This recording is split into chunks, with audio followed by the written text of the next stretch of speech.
আচ্ছা, আপনি এখন বসেন তো গড়ি নিয়া আর সূরা ইখলাস পড়তে থাকেন টানা 2 ঘন্টা। দেখেন তো কয়বার পড়া হয়।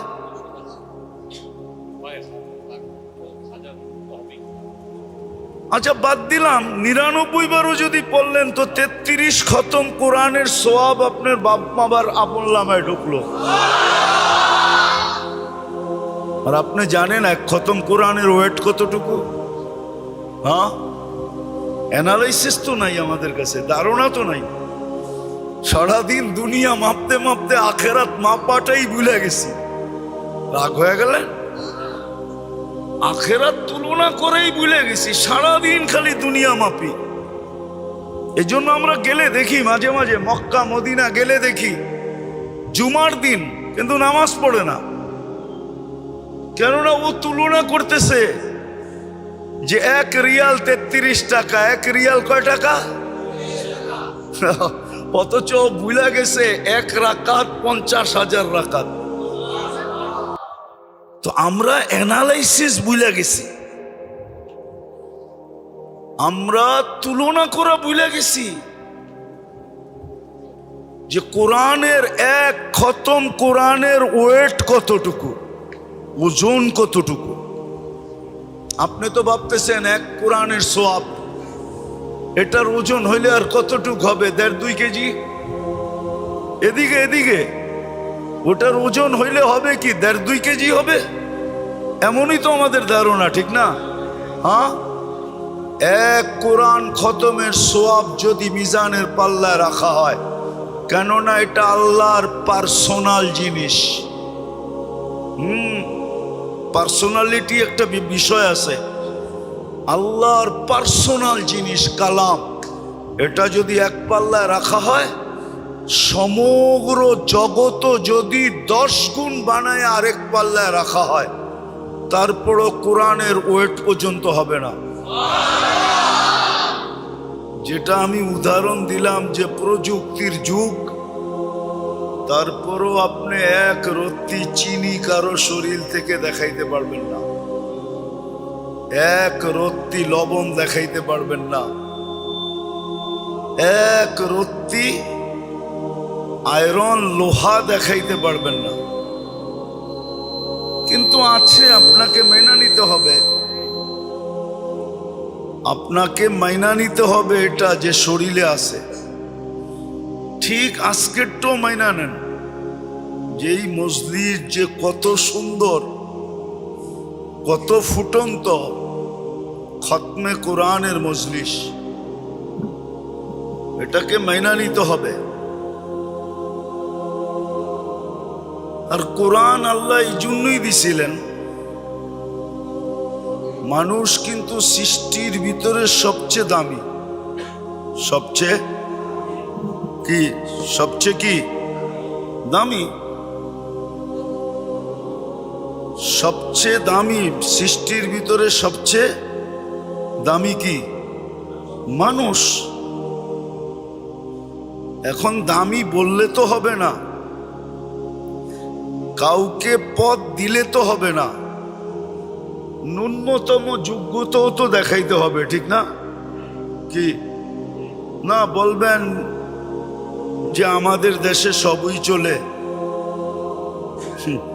হয়তো আমাদের দেশে চলে, যে যে যোগ্য না সেও যোগ্যতার উচ্চ শিখরে বসতে পারে, ঠিক না? কি বলেন? প্রমাণ দেওয়া যাবে না? যাবে না? নাম বলতেছি না, নাম বললে কয়েক ডজন গণানো যাবে, আর আপনারও মানতে বাধ্য হবেন, আপনারও মানতে। কিন্তু আল্লাহর কাছে তো সিস্টেম এরকম না। আল্লাহ যাকে দামি করছেন, সৃষ্টির ভিতরে মানুষ দামি।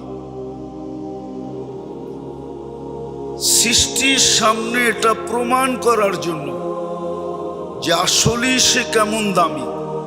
যেমন কোরআন দিয়ে উদাহরণ দেওয়া যায়, আল্লাহ প্রথম ফেরেশতাদেরকে জিজ্ঞাসা করছে যে আমার নৈকট্য হিসাবে তো বর্তমানে তোমরা সবচেয়ে দামি। ফেরেশতা দামি তো বটেই, ঠিক না? না ঠিক না? তো আল্লাহ প্রশ্ন করছে আম্বি উনি বিহা উলাইল আসমা, এইগুলার নাম বলো তো। তো ফেরেশতারা বলছে একটার নামও জানি না, একটার নামও জানি না। লা ইলমা লানা ইল্লা মা আল্লামতানা, কোত্থেকে জানবো? যেটা জানাইছেন অতটুকুই জানি, আর বেশি জানার কোনো ক্ষমতাই নেই, মেমোরি নাই আমাদের কাছে যে আরেকটা জানবো। তো আল্লাহ আদম আলাইহিস ইসলামকে বলছে কোরআন, কোরআন আদম আলাইহিস ইসলামকে বলছে তুমি বলো। তো উনি ফটফট সব বলে দিছে। হ্যাঁ, তো আল্লাহ প্রমাণ করছে যে দেখো মাত্র তো আইলো, মাত্র তো তৈরি করলাম, দেখো তো সবগুলোর নাম ফটফটায় বলে দিল। আর তোমরা তো কবের থিকা বড় সম্মানী, কিন্তু তোমরা তো বলতে পারলা না। এখন আদমের প্রমাণ হইল কিনা? হ্যাঁ, সে যে সৃষ্টির সেরা প্রমাণ হইল না হইল না? প্রমাণটা কে করছে? আল্লাহ প্রমাণ করে দেখায় দিছে যে আমি শ্রেষ্ঠত্ব দিছি, সবচেয়ে দামি বানাইছি। আমি প্রমাণও দিয়া দিলাম, তোমরা একটার নামও বলতে পারলা না। আর আদম আলাইহিস ইসলাম তো সবগুলার নাম ফটফট করে বলে দিল, সব বলে দিল। আল্লাহ বলে এখন তোমরাই বলো শ্রেষ্ঠ হিসাবে সে তোমাদের সেলুট পায় কি পায় না? তো ফেরেশতারা বলে অবশ্যই পায়। ফাসাজাদাল মালাইকা, তখনই এরা সামনে ঝুঁকা পড়ছে যে আসলেই তুমি শ্রেষ্ঠ। তো কোরআন কেন, শবে বরাত কেন, রমজান কেন, মুসলমান কেন, উম্মত কেন, এই সবগুলার মসজিদ কেন, সবগুলার উদ্দেশ্য হলো আপনাকে যে সৃষ্টির সেরা হিসাবে তৈরি করলেন, ঘোষণা দিলেন, এটার প্রমাণপত্র, প্রমাণ তো করতে হবে, নাইলে সৃষ্টি তো বলবে যে এটাকে শ্রেষ্ঠ হিসাবে কিভাবে ঘোষণা দিলেন। যেমন এক সরকার যায় আরেক সরকার আসে, তো অতীত সরকারের অনেক কিছুই আগন্ত সরকারের কাছে বাহির হয়ে আসে। আমি বুঝানোর জন্য বলতেছি, জাতির সামনে বাহির হয়ে আসে যে এমন ব্যক্তিকেও পদে বসাইছে যে লিখতে গেলে অন্যে লেখে, সে লিখতেই জানে না, ঠিক না? হ্যাঁ, শুধু গানই গাইতে জানে আর কিচ্ছু জানে না। আছে না নাই? বাস্তব না অবাস্তব? শুধু এটাই বাস্তব। তো আল্লাহ আমাদেরকে সৃষ্টির ভিতরে দামি বানাইছেন, আর দামি হওয়ার প্রমাণ দেওয়ার জন্য, সৃষ্টির সামনে প্রমাণ করার জন্য আল্লাহ আমাদেরকে মুসলমানের ঘরে অস্তিত্ব দিয়েছেন, উম্মতে মুহাম্মদী বানাইছেন, কোরআন দিছেন, মসজিদ দিছেন। আমি এক জুমা আগেও মনে হয় বলছিলাম যে বিত্তশালী লোক সে বিত্তবান এরিয়ায় থাকে, সব জায়গায় থাকে না। অথচ আল্লাহর ঘর সর্ব জায়গায় আছে। আল্লাহর চেয়ে বড় লোককে, সব তো আল্লাহর থেকে নিয়ে। আল্লাহ কত বড়, তার কালাম কত বড়। আল্লাহ যত বড় তার কালাম তত বড়, চুল পরিমাণও ডিফারেন্স নাই। আল্লাহর কালাম, ওটা কেন আপনার হাতে উঠায় দিবে? হ্যাঁ, লাইলাতুল বারাত কেন আপনাকে দিবে? মুক্তির রাত কেন আপনার জন্য নির্ধারণ করবে? বুঝা গেল এগুলোর পিছনে একমাত্র কারণ যে আমাকে দামি হিসাবে ঘোষণা দিছেন, আমাকে বাস্তবিক দামি বানায়া সৃষ্টির সামনে দাঁড় করতে চাইতেছেন, যাতে সৃষ্টি আমাকে শ্রেষ্ঠ মানতে বাধ্য হয়। শুধু বাধ্য না, সৃষ্টি যেন আমাকে মানতে বাধ্য হয় এতটুকু না, বরং সৃষ্টি যেন আমাকে সালাম করতেও বাধ্য হয়। এই জন্য আছে, কিতাবে আছে সুস্পষ্ট। লোক তো আর সব একরকম না, নাইলে দুনিয়াটা টিকতো কি দিয়া। এখনো কিছু লোক আছে যারা জমিনে হাঁটলে জমিন তাদেরকে সালাম করে। হ্যাঁ, জমিন তাদেরকে সেলুট দেয়। হয়তো সে জানে না, জমিন তাকে সেলুট দেয়, জমিন তাকে সালাম করে, জমিন তাকে বলে তুমি কবে আসবে, আমি তোমাকে আপ্যায়ন করব। এবং সুস্পষ্ট খুলা বলে, তখন তুমি আমার ব্যবহার দেখবে, আমি কেমন ব্যবহার তোমার সাথে করব।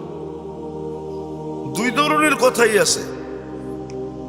তো সৃষ্টি সালাম দেয়, নাইলে কি করে সম্ভব হইতো আপনি বলেন?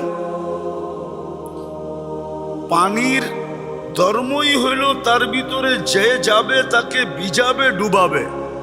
এটাই পানির ধর্ম, ঠিক না? হ্যাঁ, শাহজালাল রহমতুল্লাহ আলাইহি তো জায়নামাজও ভিজল না, সুরমাতে উনি ডুবলো না, বরং পানি উনাকে ওই পারে লাগায় দিল।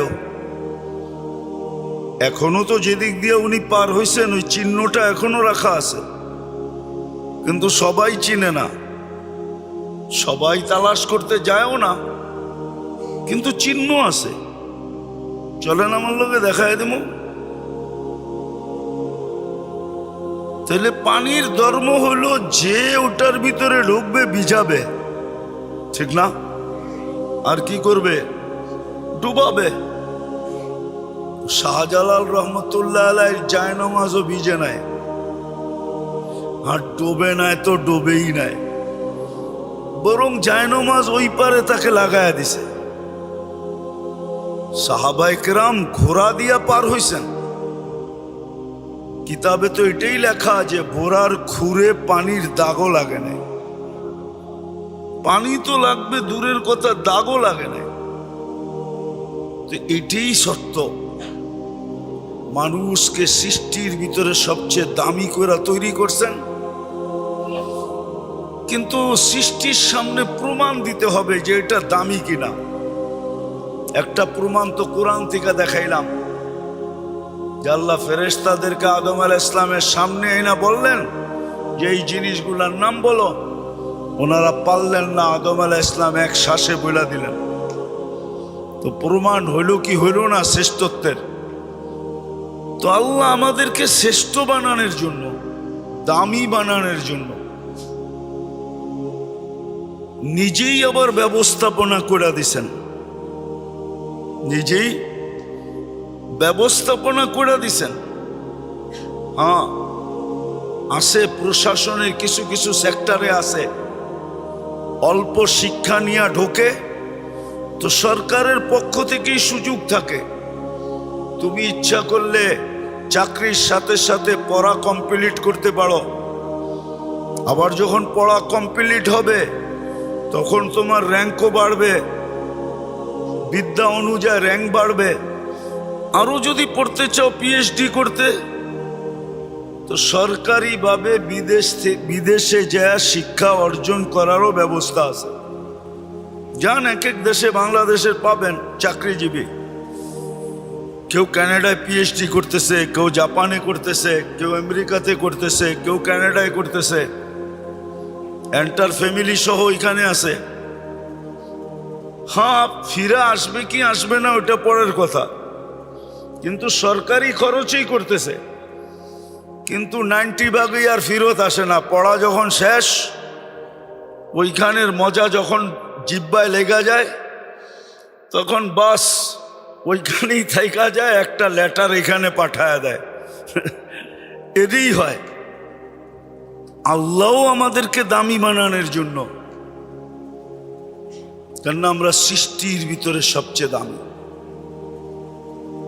আল্লাহই আমাদেরকে ব্যবস্থাপনা করে দিয়েছেন।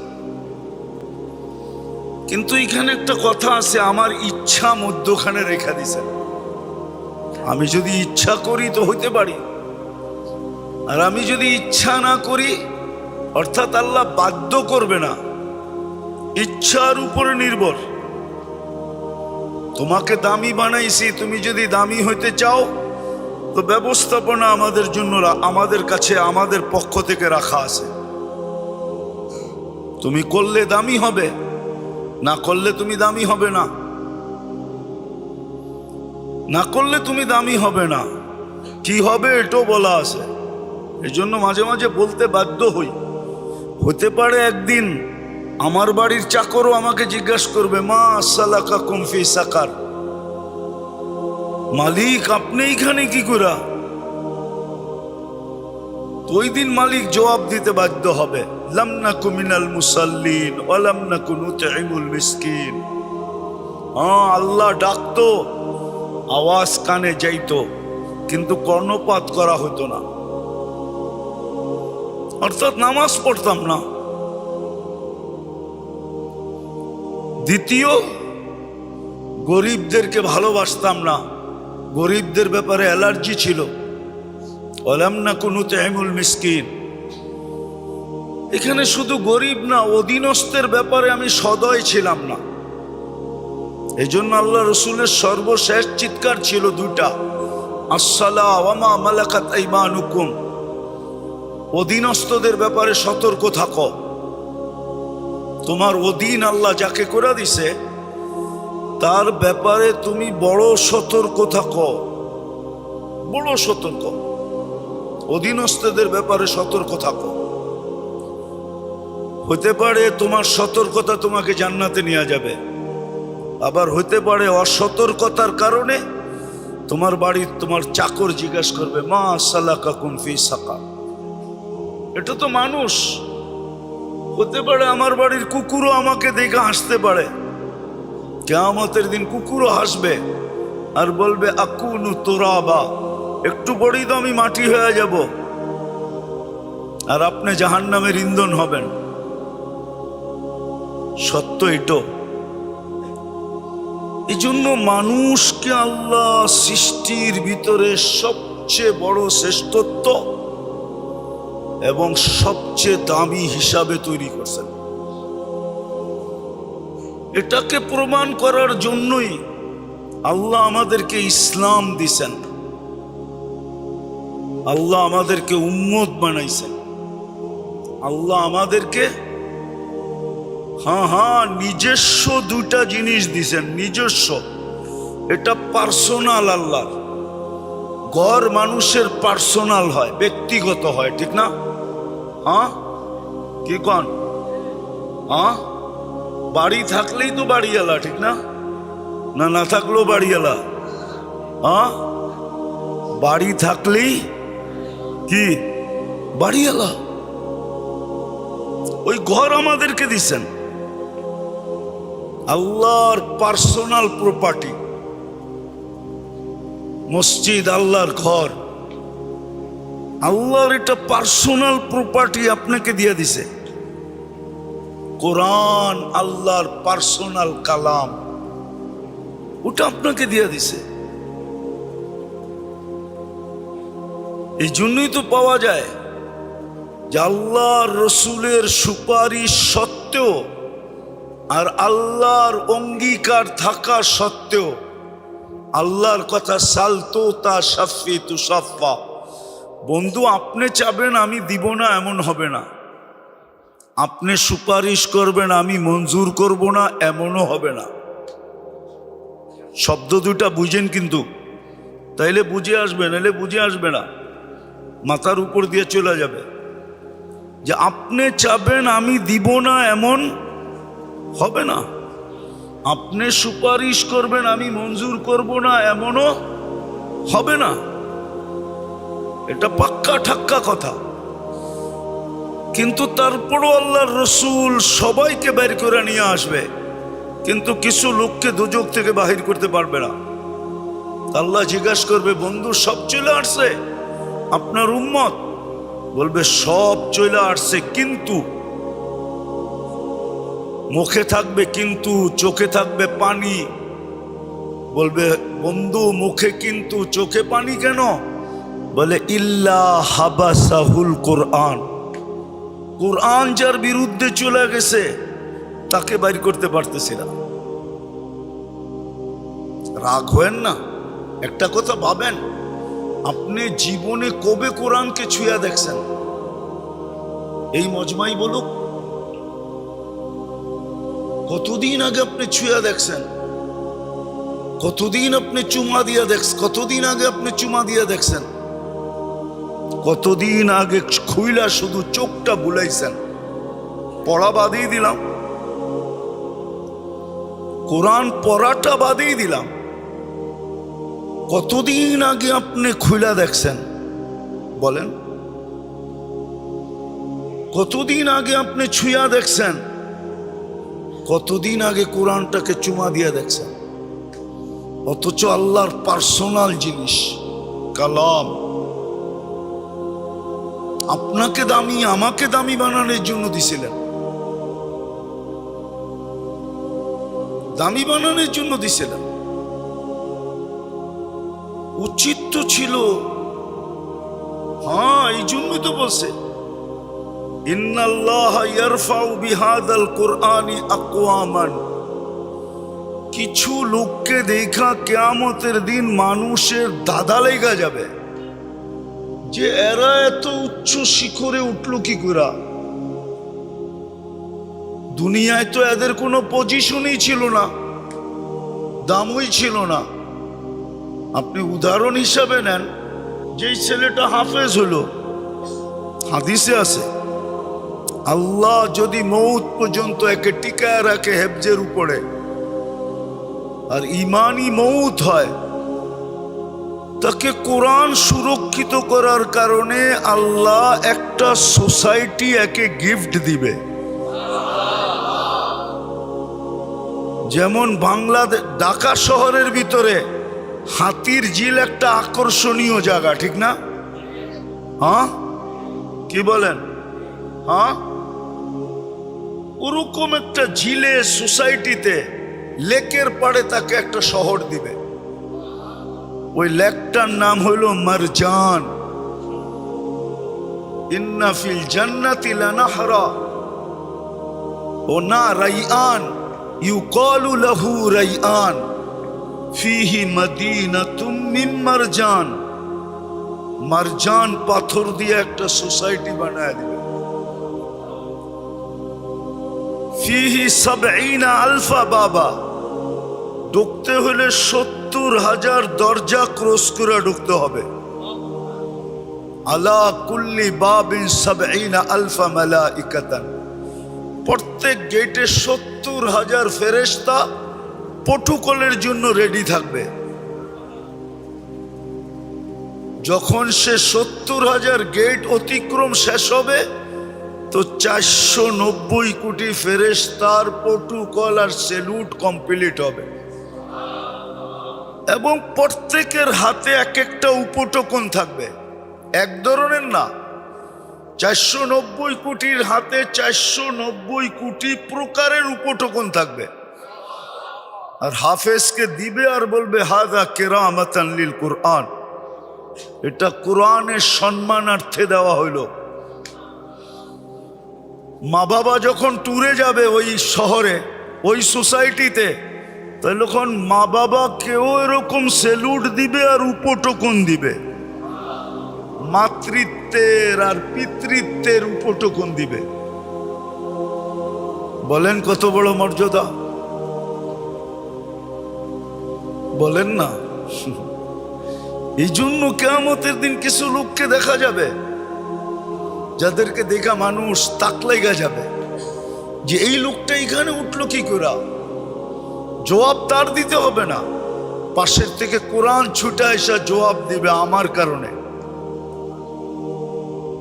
দিন একটাও যেত না, 365 দিনে পড়তে পারতো না, আমাকে খুলা খুলা দেখতো, খুলা দেখতে পারতো না তো ছুঁয়া দেখতো, ছুঁইতে পারতো না তো উঠায় একটা চুমা দিয়া রাখতো। আমার কারণে তার এই সম্মান, তার এই ইজ্জত। কিন্তু আফসোস, রাগ হবেন না, কে ডেলি কোরআনকে চুমা দেয়? কে ডেলি কোরআনকে ছুঁয়া দেখে? কে ডেলি কোরআন খুলা 2 মিনিট চোখ বুলায় পৃষ্ঠায় না পড়তে পারলো?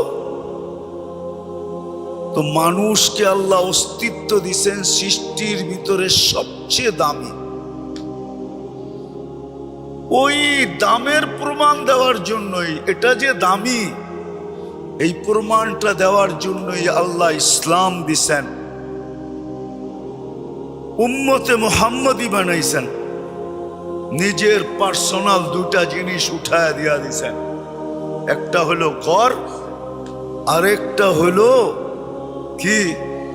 কোরআন। আবার সুযোগ রাখছেন আমাদের জন্য ইসলামের ভিতরে উম্মত হওয়ার ভিতরে সুযোগগুলো রাখছেন। আজকের রাতটা যদি আল্লাহ না দিতেন, আপনি কোত্থেকে পাইতেন? ঠিক না?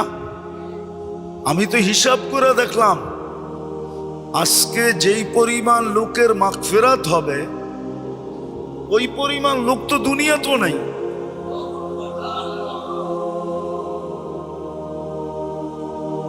কিন্তু আল্লাহ তো এত বড় সংখ্যা বলছে, যদি হইতো, যদি হইতো। আচ্ছা, আজ পর্যন্ত তো বিজ্ঞান এত তথ্য দিল আমাদেরকে, তার মাথায় কয়টা চুল আছে দেখেন তো, নেটে সার্চ দিয়া পান কিনা? অধিকাংশ যুবকই তো নেটের পোকা, ঠিক না? সার্চ দিয়া দেখো বিজ্ঞান অ্যান্সার দিছে কিনা। বিজ্ঞান আজ পর্যন্ত তো মাথায় কয়টা চুল গইলে বলতে পারলো না। হ্যাঁ, কয়টা দাড়ি? তাহলে একটা ছাগলের গায়ে কয়টা লোম?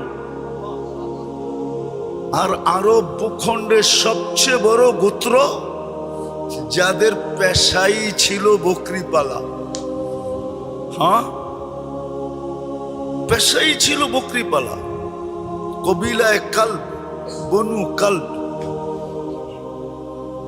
এদের পেশাই ছিল বকরি পালা। আর সবচেয়ে বেশি ভূখণ্ডের বকরি এদের কাছেই ছিল। শুধু এক কোয়ালিটির না, যত ধরনের বকরি হইতে পারে সব এদের কাছেই ছিল। আল্লাহ তো বলতেছে আজকের রাত্রে ওই কবিলার বকরির গায়ে যতগুলা লোম, এত পরিমাণ মানুষকে আমি এই রাত্রে মুক্তি দিব। সদি যে মনে প্রাণে চায়, কিন্তু 5 জনকে দিব না। 5 জনকে, হ্যাঁ, এই জন্য আমি জুমায় বলছিলাম যে সূর্য ডুবার আগে তওবা করে ফেলি, সূর্য ডুবার আগে তওবা করে ফেলি। আর 15 দিন পরেই কিন্তু রমজান, ঠিক না? হ্যাঁ, এই রাত্রটা এই 15 দিন আগে কেন রাখলেন? বোঝা গেল আজকে পুত পবিত্র করলেন। প্রথম রমজান যেদিন আসবে, ওদিন রহমতের মেডেল আপনার কাঁধে, স্টার আপনার কাঁধে লাগবে।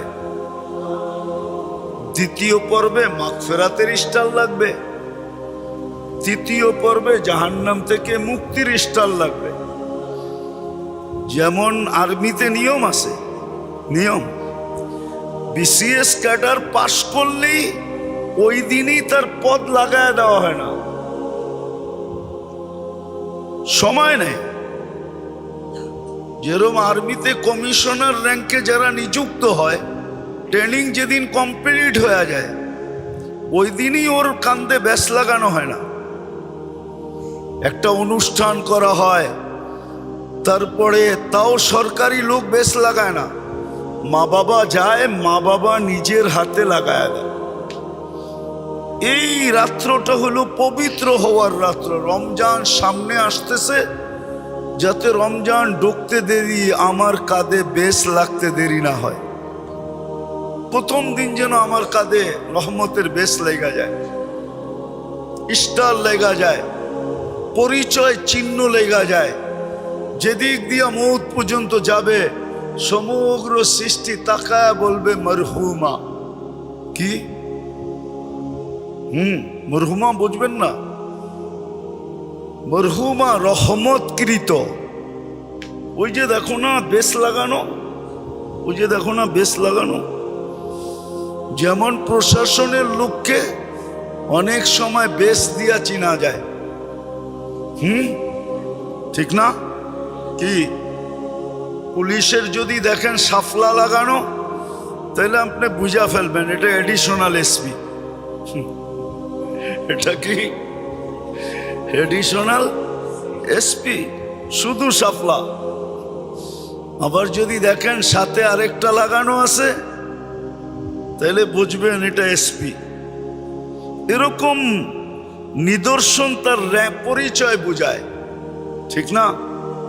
এ এসআর জন্য ফুল একটা, এসআর জন্য দুইটা, ওসি হইলে আরেকটা। তো মরহুমা রহমতকৃত। রমজানের প্রথম ঢুকার সাথে সাথে আপনার কাঁধে এই বেশটা লাগায় দেওয়া হবে, চিহ্নটা। যেদিক দিয়ে যাবেন সৃষ্টি বলবে ওই দেখ দয়াকৃত, রহমতকৃত। তখন ও আপনাকে স্যালুট দিবে। হ্যাঁ, ও দিতে বাধ্য, কেননা আপনার সুবহানাল্লাহ যেই দাম রাখে আর ওয়েট রাখে। যেমন আমি মাঝে মাঝে বলি, বুঝবেন কিনা জানি না, ফেরেশতারা আজকে মনে জুমার সময় বলতেছিলাম, ফেরেশতারা বলছে মানুষ বানায়েন না, গুণগানে তো আমরাই যথেষ্ট। আল্লাহ বলছে গুণগান তোমরা করলে কি হবে, তোমাদেরটা না ওয়েট আছে না বেলু আছে। আমার তো দরকার ওয়েট আলা আর বেলু আলা, দাম আলা, বেলু আলা দরকার আমার। মানুষেরটার ওয়েটও আছে আবার বেলু আছে। সুবহানাল্লাহ বললে সৌরজগতের অর্ধেক জায়গা নেকি দিয়া পুরা হয়ে যায়। হ্যাঁ হ্যাঁ, দুই কালেমা বলতে দেরি, সুবহানাল্লাহি, ও পড়েন আমার সাথে, সুবহানাল্লাহি ওয়া বিহামদিহি সুবহানাল্লাহিল আযীম। এই দুই শব্দ বলতে দেরি। কোনো বাটকারাই নাই যে এইটা যেই পাল্লায় আছে ওই পাল্লাটাকে মাটির থেকে উঠাবে, এরকম কোনো বাটকারা ওয়েটালা বাটকারাই আল্লাহ তৈরি করেন নাই। এই জন্য হাদিসে আছে বুখারী শরীফে, সাকিলাতানে ফিল মিজান, মিজানে এত ভারী যে এটাকে উঠানের কোনো বাটকারাই নাই। কোটি টন দিলেও উঠানো যাবে না। সমগ্র জগৎটা আরেক পাল্লায় দিয়া দিলেও তারপরে এটা উঠবো না, এটা এত ভারী। অথচ পড়ছেন কি আপনি, সুবহানাল্লাহি ওয়া বিহামদিহি সুবহানাল্লাহিল আযীম, এতটুকু। এই জন্য মেরে দোস্ত, মেরে ভাইও, মেরে আজিজও, মানুষ বড় দামি। সৃষ্টির সামনে যেন তার দাম অক্ষুণ্ণ থাকে। আল্লাহ যেন প্রমাণ করতে পারে যে আমি যেটাকে দামি বানাইছি বাস্তবিকই এটা দামি, বাস্তবিকই এটা দামি, সে যোগ্য। এই জন্য আল্লাহ ব্যবস্থাপনাও দিছেন। মুসলমানের ঘরে অস্তিত্ব, উম্মতে মুহাম্মদী হিসাবে বাছাইকৃত। আল্লাহ নিজের পার্সোনাল ঘর আমাদেরকে দিয়া দিছেন, নিজের কালাম দিছেন, এবং দ্বীনে ইসলামের ভিতরে আল্লাহ বড় বড় সুযোগ আমাদের জন্য রেখা দিছেন। তার ভিতর থেকে এই শবে বরাতটাও একটা। কিন্তু জুমার সময় বলছি, যে এটা সবে বারাআতুম মিনাল্লাহ, আল্লাহর পক্ষ থেকে মুক্তি রহমতের রাত্রি। কিন্তু এটা কি বলছি জুমার সময়, এটা ইয়ের রাত্রি না, কি জানি চলনের রাত্রি না, চলনের রাত্রি না, বরযাত্রীর রাত্রি না, চলনই বলে, চলনের রাত্রি না। চলন আর উর্দুতে যেরকম লেখে, বরাত উর্দুতে এরকম লেখে। একটা হলো বারাত, একটা হলো বরাত। হ্যাঁ হ্যাঁ, বারাত লেকে আনা। আপনারা তো ভালো বোঝেন ঢাকায়ারা, ঠিক না? বিয়ের শাদিতে তো এটাই গাওয়া হয়, ঠিক না? হ্যাঁ, এই গানেই চলতে থাকে, ঠিক না? তো এটা চলনের রাত্রি না, তো মুক্তির রাত্রি। বলো, নির্জনে যাওয়া চাই,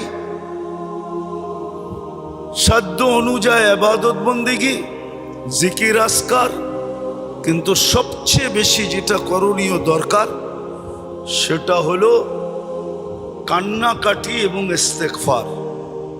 কান্নাকাটি, আর দ্বিতীয় হলো মুর্দাদের জন্য মাগফিরাত চাওয়া। যারা আমাদের পূর্বপুরুষ চলে গেছে, এদের জন্য খুব আল্লাহর কাছে মাপ চাওয়া। কিন্তু যদি প্রশ্ন করেন যে কান্না না আসলে কি করব, তো দুনিয়ার মানুষের কাছে তো ড্রামার কান্নার কোনো দাম নাই। এটা একদিন না একদিন ফাঁস হয়েই যায়, ঠিক না?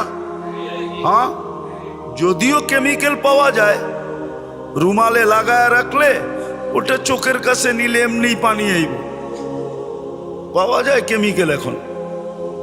যদি আপনি না পান, আমার কাছ থেকে নিয়ে যান, কেমিক্যাল পাওয়া যায়, ওটা চোখের কাছে নিলে এমনি পানি বেরিতে থাকে। তো ওটা তো একদিন ধরাও পড়া যায়, ফাঁসও হয়ে যায়। মানুষের কাছে কান্নার ড্রামা কখনো গ্রহণযোগ্য না, বরং গার্দাক্কার যোগ্য। মানুষ যখন বুঝতে পারে এটা ড্রামার কান্না, তো গার্দাক্কা দিয়ে বের করে দেয়, বেরো। কিন্তু আল্লাহ এরকম সত্তা, এরকম জাত, এরকম দয়ালু। এই জন্যই আবু বকর সিদ্দিক রাদিয়াল্লাহু তাআলা জিজ্ঞাসা করে রাখছেন যে কান্না যদি না আসে, অথচ জিজ্ঞাসা করতেছে ওই ব্যক্তি জিনার নামই হলো বাক্কা। বাক্কা বোঝেন? আরবিতে বলে বেশি ক্রন্দনকারীকে বাক্কা। সাহাবাদের ভিতরে সবচেয়ে বেশি ক্রন্দনকারী ছিলেন আবু বকর সিদ্দিক রাদিয়াল্লাহু তাআলা। সবচেয়ে বেশি কাঁদতেন উনি, এই জন্য ওনার নামই ছিল রজুলুন বাক্কা। বুখারী শরীফে আছে, উনি সবচেয়ে বেশি কাঁদতেন। উনি জিজ্ঞাসা করতেছে, ইয়া রাসূলুল্লাহ, কান্না না আসলে? আচ্ছা, উনি ছাড়া যদি আরেকজন জিজ্ঞাসা করতো তো মনকে বুঝাইতাম, কিন্তু উম্মতের উপর উনি দয়া করছেন। আর ওনারই শোভা পায় এটা, আমাদের জন্য দয়ার দরজা খুলে দিছেন। বলছে কান্না না আসলে আল্লাহর রসুল আল্লাহর থেকে যাই না আমাদেরকে জানাইছেন যে কান্নার ভান ধরলেও চলবে, ড্রামা করলেও চলবে। এই জন্য এই রাতটা হলো নির্জনতার রাত, হই হুল্লার রাত না। যাক, আলহামদুলিল্লাহ, এই বৎসর তো দেখতেছি এই পর্যন্ত কোনো বাজির আওয়াজ কানে আসে নাই। বুঝা যাইতেছে আমাদের বুঝানো আস্তে আস্তে জাতির কানে ঢুকতেছে, চেঞ্জ হইতেছে। এই পর্যন্ত কোনো বাজির আওয়াজ আমি শুনি নাই। আমি বাইরেও গেছিলাম, আবার বাহির থেকে আসছি, এখন আবার বাহিরে যাব। তো আলহামদুলিল্লাহ দেখতেছি হয়তো আমাদের ভিতরের ব্যথা রং নিতেছে। তো এই রাত্রটা হইহুল্লার রাত্র না, মসজিদ মসজিদ ঘুরার রাত্র না, মাজারে মাজারে যাওয়ার রাত্র না, কবরস্থানে যাওয়ার রাত্র না। হ্যাঁ, রাগ হয়ে যাবেন বলবো? আচ্ছা বলেন তো, এই এলাকার থেকে আজিমপুরে যেতে এইতে কয় ঘন্টা ব্যয় হবে? আচ্ছা 3 ঘন্টা বাদ দিলাম, 2 ঘন্টা তো হবেই। আপনি যাবেন, আসবেন, ভিতরে ঢুকবেন, জিয়ারত করবেন, তারপরেই তো আসবেন। আচ্ছা আপনি এখন বসেন তো গড়ি নিয়া, আর সূরা ইখলাস পড়তে থাকেন টানা 2 ঘন্টা। দেখেন তো কয়বার পড়া হয়?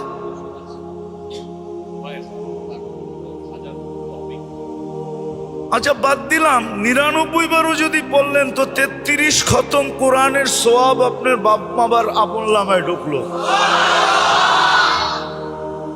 আর আপনি জানেন 1 খতম কোরআনের ওয়েট কতটুকু? হ্যাঁ, অ্যানালাইসিস তো নাই আমাদের কাছে, ধারণা তো নাই। সারাদিন দুনিয়া মাপতে মাপতে আখেরাত মাপাটাই ভুলে গেছি। রাগ হয়ে গেলেন? আখেরাত তুলনা করেই ভুলে গেছি, সারাদিন খালি দুনিয়া মাপি। এই জন্য আমরা গেলে দেখি মাঝে মাঝে, মক্কা মদিনা গেলে দেখি জুমার দিন কিন্তু নামাজ পড়ে না। কেননা ও তুলনা করতেছে যে 1 রিয়াল 33 টাকা, 1 রিয়াল কয় টাকা? অথচ ভুলে গেছে 1 রাকাত 50,000 রাকাত। তো আমরা অ্যানালাইসিস ভুলে গেছি, আমরা তুলনা করা ভুলে গেছি যে কোরআনের 1 খতম কোরআনের ওয়েট কতটুকু, ওজন কতটুকু। আপনি তো ভাবতেছেন 1 কোরআনের সওয়াব, এটার ওজন হইলে আর কতটুকু হবে? 1.5-2 কেজি। এদিকে এদিকে ওটার ওজন হইলে হবে কি 1.5-2 কেজি হবে? এমনই তো আমাদের ধারণা, ঠিক না? হ্যাঁ, 1 কোরআন খতমের সওয়াব যদি মিজানের পাল্লায় রাখা হয়, কেননা এটা আল্লাহর পার্সোনাল জিনিস। পার্সোনালিটি একটা বিষয় আছে, আল্লাহর পার্সোনাল জিনিস কালাম, এটা যদি 1 পাল্লায় রাখা হয়, সমগ্র জগত যদি 10 গুণ বানায় আরেক পাল্লায় রাখা হয়, তারপরও কোরআনের ওয়েট পর্যন্ত হবে না। আপনি তো যে 2 ঘন্টা কবরস্থানে যাওয়ার ভিতরে কাটাইলেন, ওই 2 ঘন্টা আপনি সূরা ইখলাস পড়তেন, প্রত্যেক বারে 10 পারা, প্রত্যেক 3 বারে 1 খতম। আপনি 2 ঘন্টা পড়া দেখেন কয়বার আপনি পড়তে পারেন। ওটাকে 3 দিয়া ভাগ দেন, বাহির হয়ে আসবে কত পারা, কত খতম কোরআন হইল। আর এটা তো সত্য, আল্লাহর রসুলের জামানায় কি শবে বরাত একবারই আসছিল না প্রতি বৎসরই আসছিল? আল্লাহর রসুল তো একবারই কবরস্থানে গেছেন আর যান নাই, তাহলে উনি গেলেন না কেন বারবার? আপনাকে যেতে হবে। হ্যাঁ, অন্য সময় যান, আপনি মা বাবার কবর জিয়ারত করবেন, নিষিদ্ধ তো না। মা বাবার কবর জিয়ারত করবেন, এটা তো নিষিদ্ধ না। আপনি যান, মাসে 2-4-10 বার যান, কেনা করছে আপনাকে? যান, কিন্তু মাসে কখনো যাবেন না। শবে বরাত আইলেই ছুটা যাবেন, এটাও ঠিক না, এটাও ঠিক না। যান, আপনি মাসে 2-4 বার যান, 2-4-10 বার যান। কবর জিয়ারতের হুকুমও আছে, মৌত স্মরণ হয়। কিন্তু আজকাল তো আমরা যখন যাই তো জিয়ারতকারীদের অবস্থা দেখলে আসলে মৌত স্মরণ আসবে তো দূরের কথা, উল্টা মৌত ভুলা যাই। উল্টা মৌত মানুষ ভুলা যায় অবস্থা দেখলে। এখন মাঝে মাঝে তো যাওয়া হয়, এমন না যে যাওয়া হয় না, কিন্তু অবস্থা দেখলে মৌত ভুলা যায়। যে কবরে আইসো সেলফি, হ্যাঁ কবরে আইসো সেলফি, কিন্তু কবর নিয়ে সেলফি চলতেছে। আগে পুরুষ যেত, মহিলা যেত না, এখন মহিলাও যায়, সমানে মহিলা ঢুকতেছে। হ্যাঁ, আবার যদি একটু ডাইকা ডুইকা যাইতো তাইলেও তো হইতো, ঠিক না? হ্যাঁ, কবরও ফ্যাশন করা যায়। কেননা ফেরেশতাদেরকেও তো দেখাইতে হবে, ঠিক না? খালি মানুষকে দেখাইলেই চলবে নাকি? ফেরেশতারাও দেখে একটু চোখ বুলাক, ঠিক না? নাহলে কেন যাবে কবরে এই অবস্থায়? আপনি বলেন, যারা কবরস্থান যায় ওরা বলুক আমি সত্য বললাম না মিথ্যা বললাম। কবরস্থানও তো ফ্যাশন করা যায়। তো মৌত স্মরণ আসবে কোত্থেকা? মৌত তো স্মরণ আসে না। হ্যাঁ হ্যাঁ, মসজিদে এই জন্য বলতে পারতেছি না, নাহলে বলে দিতাম। মসজিদে এই জন্য বলতে পারতেছি না, নাহলে বলে দিতাম। 2-4টা কাহিনী আমার কাছে আছে, এমন নাই যে কাহিনী নাই।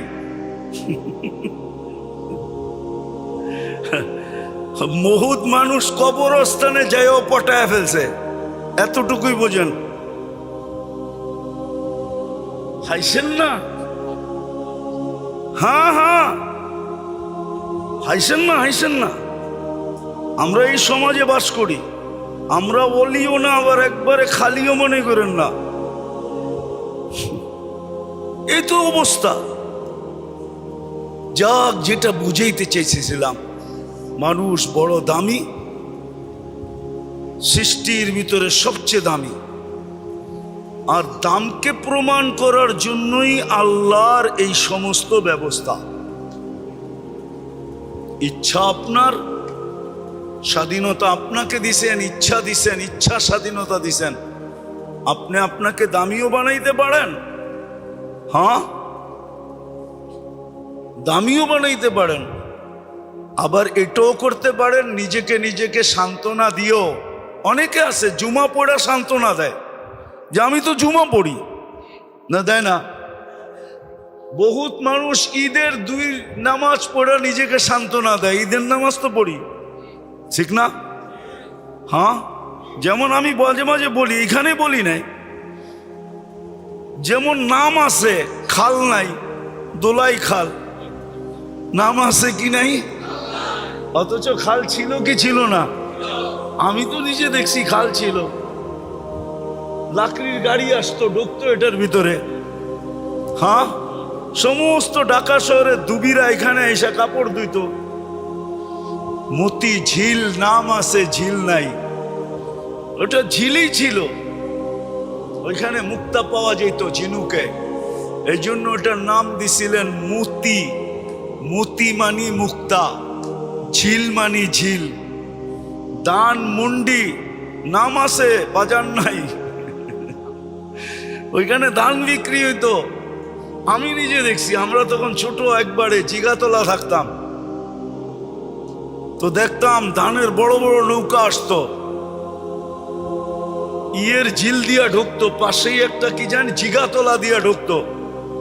হ্যাঁ, জিগাতলা দিয়া ঢুকতো, আর ওইখানে বড় বড় ধানের নৌকা ঢুকতো, আর ওইখানে ধান বিক্রি হইতো। এখন ধানমন্ডি, বাজার নাই। তো আপনার ইচ্ছা যে আমি শুধু নামটা রাখবো আর কিছু রাখবো না। যেমন আমরা মুসলমান, ইসলামের কিচ্ছু নাই। আল্লাহ আপনাকে ইচ্ছা স্বাধীনতা দিছে, এখন আপনার অভিরুচি কি করবেন। দামি তো সৃষ্টির ভিতরে সবচেয়ে দামি, দামি প্রমাণ করবেন না করবেন না। যদি না করতে চান তাহলে প্রথমেই বলছিলাম, আমার বাড়ির কুকুরও আমাকে দেখা হাসবে যে তোমাকে হাজারো বার আমি সতর্ক করছি। যদিও আমার সতর্কটাকে তুমি বোঝো নাই, কেননা কুকুর যখন চিল্লায় তখন সে বলতে থাকে আনকিজ নাফসাকা মিন গাদাবিল জাব্বার। অপরকে সতর্ক করার সবচেয়ে মালিককে সতর্ক করে সবচেয়ে বেশি। এই জন্য দেখবেন কুকুরের মালিক দেখলে কুকুর হাউমাউ হাউমাউ করতে থাকে আর শরীরে বায়া উঠতে থাকে, ঠিক না? হাউমাউ বেশি করে, আপ্লুত বেশি হয় যে তোর সাথে আমার মহব্বত, তুই তোকে জাহান্নাম থেকে বাঁচা। আপনি দেখেন, অপর মানুষকে দেখলে 2টা চিৎকার দিয়ে ঠান্ডা হয়ে যাবে, কিন্তু মালিককে দেখলে কিন্তু সে আপ্লুত হবে 2, 4, 10 মিনিট। এক সময় মালিক দোয়াইতে দোয়াইতে সে ঠান্ডা হবে। তো মালিক ভাবে আমাকে দেখে সে আপ্লুত হয়ে গেছে। না না, বাইজিদ বুস্তামি রহমতুল্লাহ লেখা গেছে, তোমাকে দেখা আপ্লুত হয় নাই, বরং সতর্ক করছে আর বলছে মালিক কিয়ামতের দিন যেন আমাকে হাসতে না হয়, কেননা তুই জাহান্নামের ইন্ধন হবি আর আমি মাটি হব, তো আমি হাসতে থাকবো, তুই কাঁদতে থাকবি। এই জন্য আসেন রাতের জিনিসটা কাজে লাগাই, কোরআনের সাথে সম্পর্ক জুড়ি, কোরআন যেন বিরুদ্ধে চলে না যায়, মসজিদ যেন বিরুদ্ধে চলে না যায়, ইসলাম যেন আপনার বিরুদ্ধে চলে না যায়, মুহাম্মদুর রাসূলুল্লাহ যেন বিরুদ্ধে চলে না যায়, চলে না যায়। বড় প্রস্তাবে কিন্তু কোনো কাজে দিবে না, কাজে দিবে না। এই জন্য আসেন কোরআন, মসজিদ, ইসলাম, মুহাম্মদুর রাসূলুল্লাহ সাল্লাল্লাহু আলাইহি ওয়াসাল্লামের সাথে সম্পর্ক জুড়ি। সহজ, কঠিন না, কঠিন না, সহজ। পড়তে পারেন না, খোলা চোখ বুলান, খুলতে পারেন না, মোহব্বতে ছুঁয়া দেখেন, মোহব্বতে একটা ডেলি চুমা দিয়া দেখেন, চুমা, চুমা দেন কোরআনকে। মাস 2-3 কন্টিনিউ 1 বছর দিয়া দেখেন, আপনার ভিতরেই বলবে আপনি কি করতেছেন। হ্যাঁ হ্যাঁ, কোরআন আপনার পক্ষে থাকবে, বিরুদ্ধে যাবে না। আল্লাহ আমাদেরকে এই কথাগুলোর উপরে আমল করার তৌফিক দান করেন। যেই 5 ব্যক্তির ব্যাপারে বলতেছিলাম, সেটা হলো প্রথম, যে আল্লাহর সাথে জাতে বা সিফতে, গুণাবলীতে যদি কাউকে বিন্দু মাত্র সমকক্ষ মনে করলো, এটার নাম শিরক। মুশরিককে আল্লাহ মাফ করবে না, মুশরিককে আল্লাহ মাফ করবে না। দ্বিতীয়, কোনো ব্যক্তি যদি কোনো মুসলমানের ব্যাপারে তার দিলে হেয় প্রতিপন্নতা থাকে, মুদাহিন বলে এটাকে, প্রতিপন্নতা থাকে, হেয় প্রতিপন্ন মনে করে কোনো মুসলমানকে, যদি হেয় প্রতিপন্ন মনে করলো, তাহলে এর জন্য মাফ হবে না। হ্যাঁ, ভালো মতে বোঝেন কিন্তু। যেটাকে বলে বিদ্বেষ, হিংসা, বিদ্বেষ, দুশ্মনী, এগুলা সবকিছু একটার ভিতরে ঢুকানো। যদি থাকে তো আল্লাহর কাছে তওবা করেন, তওবা করেন। জুমার সময় বলছিলাম আমি যে সবচেয়ে বড় হাতিয়ার আল্লাহ আমাদেরকে দিয়েছিলেন তওবা। এর চেয়ে বড় হাতিয়ার কিচ্ছু নাই। শয়তানের মোকাবেলায় দিছিলেন যে তুই যত করাস না কেন গুনাহ, হাত উঠাইতে দেরি, আমরা মাফ করতে দেরি করব না। তুই গুনাহ করাইতে করাইতে একদিন ক্ষান্ত হয়ে যাবি, আমরা মাফ করতে করতে ক্লান্ত হয়ে যাবি, আমরা মাফ করতে করতে ক্লান্ত হব না। আমরা মাফ করতে থাকবো। কণ্ঠনালীতে রু আসার পূর্ব মুহূর্ত পর্যন্ত সুযোগ দিয়া রাখছেন, আমরা মাফ করতে থাকবো। বড় হাতিয়ার, তওবা করেন। তৃতীয়, যে মদ্যপায়ীতে অভ্যস্ত অথবা নিশায় অথবা যেটাকে বলেন মাদকে আসক্ত, অভ্যস্ত, মাদক, মাদক এত বড় লানত, মাদক সেবন করতে হয় না। মাদক কয়েকদিন হাত দিয়া নাড়াচাড়া করবেন, আপনার যৌবন লেস। চ্যালেঞ্জ, আপনি 1 সপ্তাহ মাদক নাড়াচাড়া করে নিয়ে আসবেন, আমার টাকা দিয়ে আপনাকে টেস্ট করাবো, স্বাভাবিক যৌবন আপনার ভিতরে পাওয়া যাবে না। চ্যালেঞ্জ আমার সাথে, মসজিদে বসা।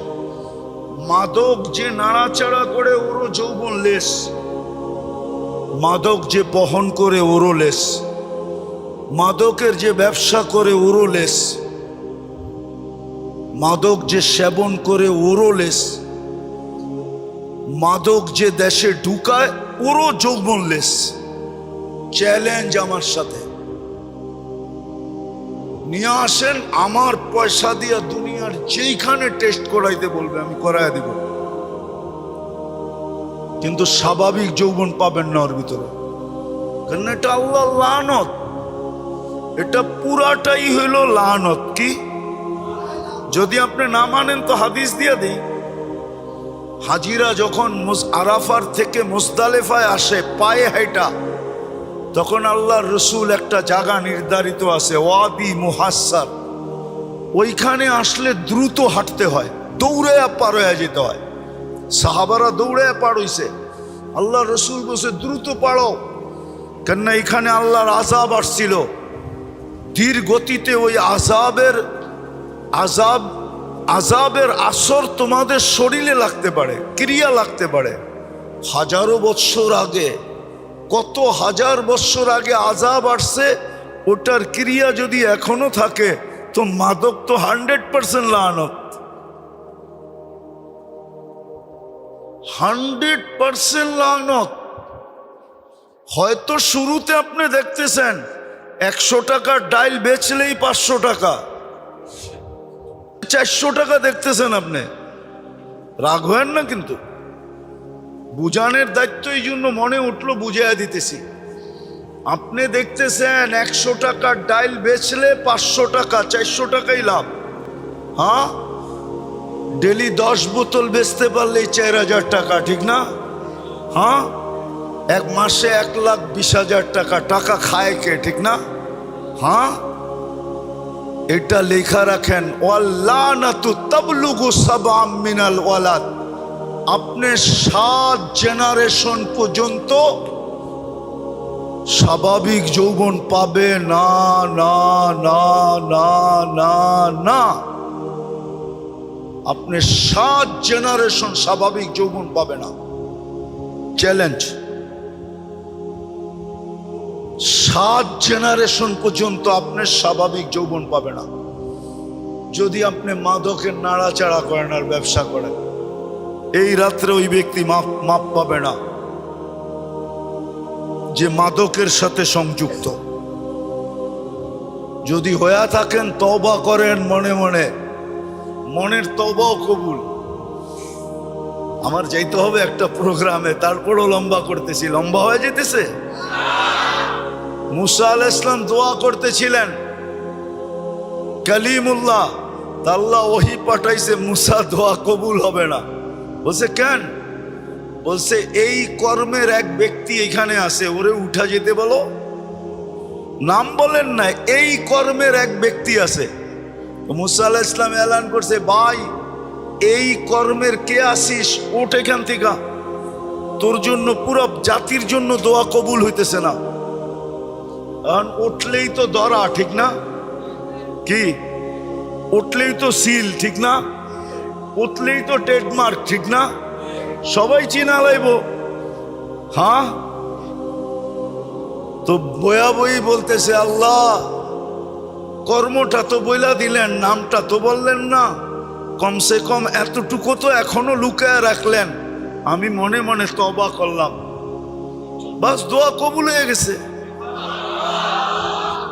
মুসা আলাইহিস সালাম জিজ্ঞেস করতেছে, এইটা কেমন কাহিনী? একটু আগে কইলেন দোয়া কবুল হইব না, এই কর্মের লোক বয়ে রয়েছে, আরে উঠায় দাও, আবার দোয়া কবুল করলেন। তা আল্লাহ বলতেছে, মুসা ওরার আমার ব্যাপার ছিল, চুপে চুপে সন্ধি কইরা ফেলছে, চুপে চুপে সন্ধি কইরা ফেলছে। আপনিও যদি হন তওবা করেন, তওবা করেন, তওবা তওবা করে ফেলেন। মাদকের সাথে যদি কোনো রকম সম্পর্ক থাকে। তৃতীয় হলো চতুর্থ যেই ব্যক্তি জিনায় অভ্যস্ত, তওবা করেন, সর্ব ধরনের জিনার থেকে আল্লাহর কাছে তওবা করেন। আর পঞ্চম হলো এইখানের কথা ওইখানে লাগানো, এটা বোঝেন? হ্যাঁ, এটা আমাদের খুব অভ্যাস, ঠিক না? এইখানের কথা কি এইখানের কথা ওইখানে লাগানো। তওবা করেন, গুনার থেকে তওবা করেন আজকে, ইনশাআল্লাহ মাপের রাত্র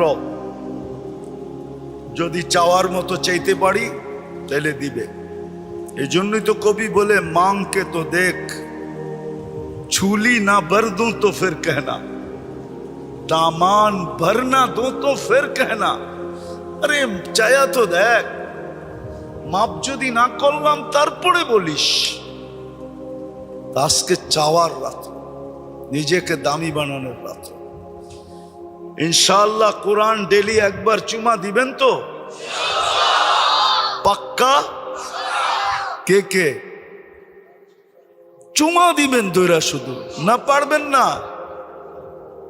কোরআন চুমা দিতে লজ্জা লাগে? হ্যাঁ, নামান নামান। হ্যাঁ হ্যাঁ, কিছু মানুষ আছে দুনিয়ায়, কিছু মানুষ আছে, কিছু মানুষ দুনিয়ায় আছে সাধারণ মানুষের সাথে জামাতে শরীক হওয়া নিজের ইজ্জতের হানি মনে করে। আপনি নাউজুবিল্লাহ পড়লে কি হবে? আমার সমাজে এরকম লোক আছে। কিন্তু ওরে যদি ভালো মতে জিজ্ঞাসা করে, তোরে এই পজিশনে পৌঁছাইলো কে? বল, কে পৌঁছেছে? না, ও এটাও স্বীকার করবে না। আপনি না বলতেছেন আল্লাহ, ও এটাও স্বীকার। আসে আসে আসে। হেদায়েত বড় জিনিস, কিন্তু বুঝ বড় জিনিস, সত্যের বুঝ বড় জিনিস।